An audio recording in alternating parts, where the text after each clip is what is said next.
अब मैं आपको महाकुंभ लेकर चलता हूं और महाकुंभ से आज मैं आपको अपने खुद के अनुभव बताऊंगा। आपने देखा होगा हाल के दिनों में जब से महाकुंभ शुरू हुआ है, बहुत सारे लोग, बहुत सारे नेता दो तरह के दुष्प्रचार महाकुंभ के बारे में कर रहे हैं।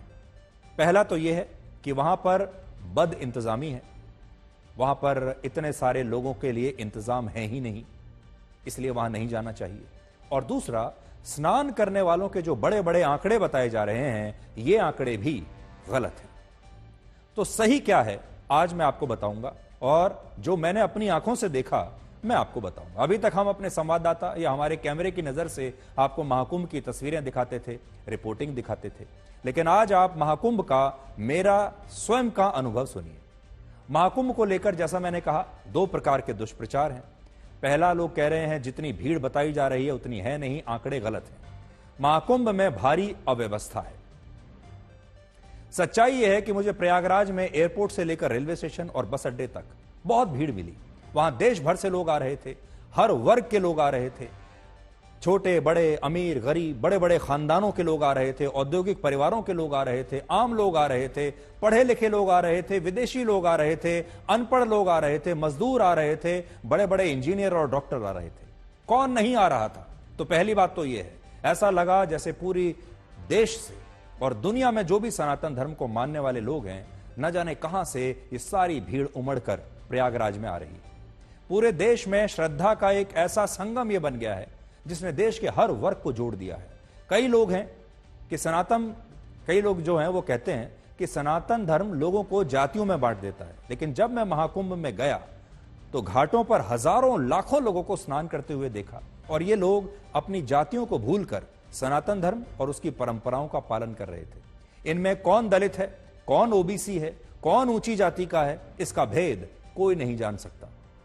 मुझे शायद ही कोई ऐसा व्यक्ति मिला हो जो अव्यवस्था या असुविधा से परेशान था।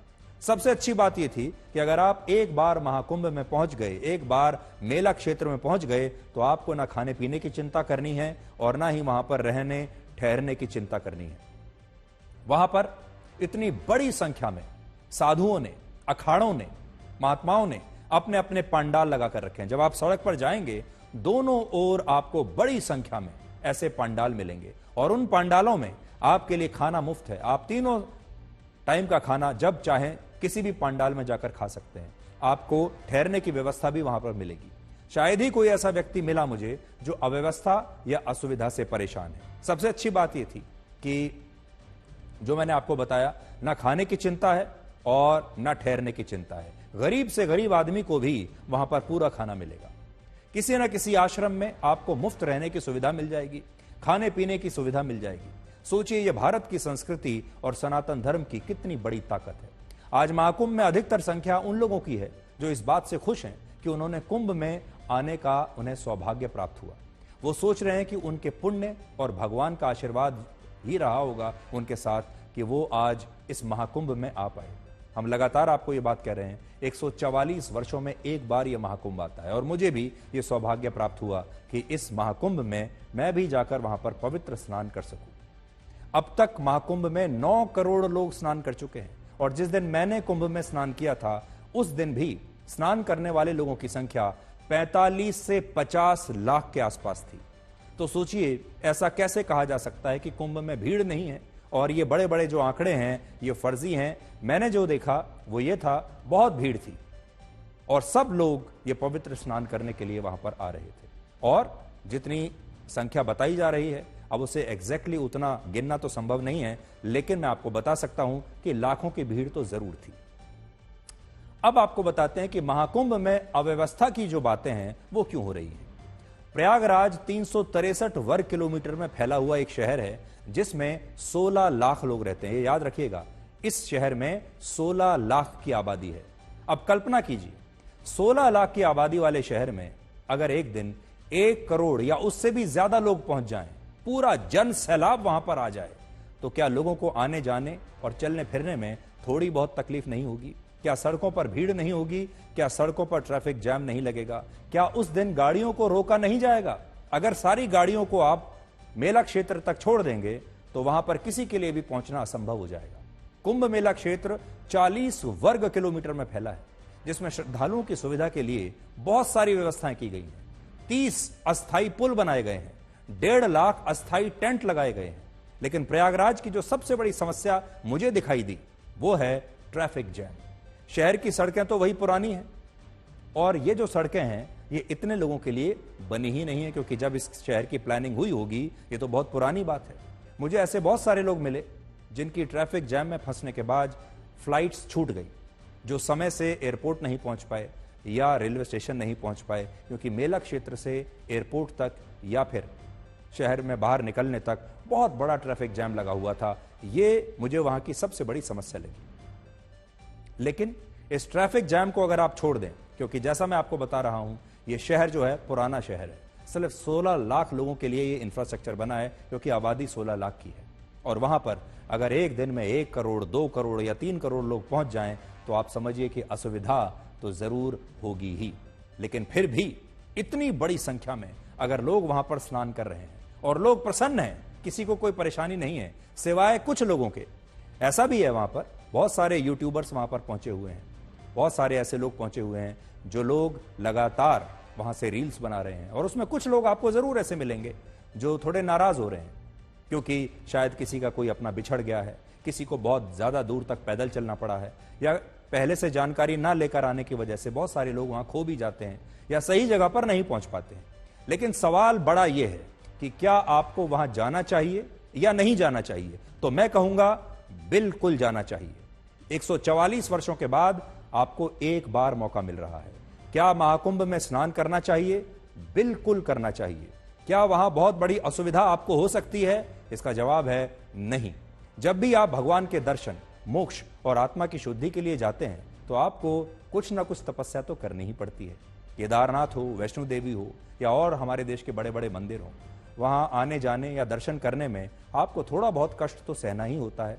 और तपस्या का मतलब यही तो है, क्योंकि ये मंदिर, ये घाट, ये 5 स्टार होटल नहीं है। कुंभ मेला कोई पिकनिक स्पॉट नहीं है जहां सब तरह की सुविधाएं, सब तरह के 5 स्टार सुविधाएं आपके लिए इंतजार कर रही हूं। आप यहां पर आते हैं अपने धर्म के लिए, अपनी आस्था के लिए, तपस्या के लिए, और तपस्या में आपको अपने आप को तैयार करके आना होता है। मैंने स्नान करते हुए आपके लिए एक छोटा सा वीडियो आज बनाया है। स्नान करते समय मेरी अपनी भावनाएं क्या थी, आप चाहें तो इस वीडियो को आज देख सकते हैं, और आप चाहें तो आप भी इस प्रकार से स्नान कर सकते हैं। तो ये जो पवित्र स्नान है, इसका मौका आपको जीवन में सिर्फ एक बार मिलेगा, लेकिन ये कोई मामूली स्नान नहीं है। ये स्नान कैसे करना चाहिए, मैं मेरे हिसाब से आपको बताना चाहता हूं कि मैंने क्या किया। सबसे पहले तो आपका जो चित्त है, यानी शरीर शांत होना चाहिए, मस्तिष्क, मन बिल्कुल शांत होना चाहिए। आपके अंदर ये जो शांति है, इसे आप महसूस कीजिए। इसे महसूस करने के बाद आपके मन में और आपके शरीर में जितनी भी बुरी भावनाएं हैं, जितनी भी बुराइयां हैं, आपके जीवन में अब तक जितने भी बुरे अनुभव रहे हैं जो आपको कटु बनाते हैं, कड़वा बनाते हैं, इन सारे अनुभवों को एक जगह इकट्ठा कीजिए। इस सारी बुरी शक्तियों को एक जगह इकट्ठा कीजिए और इस पवित्र गंगा जल में आप आज बहा दीजिए। आपके जो भगवान हैं, ईश हैं, जिन्हें आप मानते हैं, ओम नमः शिवाय आप कह सकते हैं, हनुमान जी की आप पूजा कर सकते हैं, हनुमान चालीसा कह सकते हैं, और उसके बाद सच्चे मन से भगवान को आप याद कीजिए। और जब आप यहाँ से जाएंगे तो आपको एक बहुत ही अजीब सा हल्कापन महसूस होगा। आपको अपने जीवन में, अपने मन में और अपने शरीर में एक शांति का अनुभव होगा, और आप उस अनुभव को अभी यहीं पर कर पाएंगे। तो इस स्नान को बर्बाद मत कीजिए, ये सोचकर कि ये सिर्फ एक स्नान है, पानी में कूद गए और स्नान करके बाहर निकल आए और आपके सारे पाप धुल जाएंगे। ये स्नान आपकी आज़ादी के लिए है, आपके लिबरेशन के लिए है, आपके मोक्ष के लिए है, आपकी आत्मा के लिए है, आपकी आत्मा की और शरीर की शुद्धि के लिए है, आपके विचारों की शुद्धि के लिए है, और भगवान का आशीर्वाद प्राप्त करने के लिए है, शक्ति प्राप्त करने के लिए है, और आपकी जो आत्मा है वो यहाँ से प्रसन्न होकर जानी चाहिए। ये स्नान इसके लिए है। तो मुझे यहाँ पर ये अनुभव हो रहा है मैं आपको बता सकता हूँ।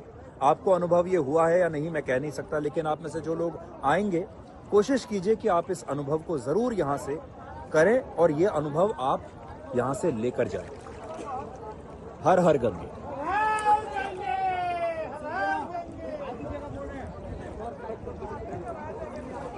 ओम नमः शिवाय।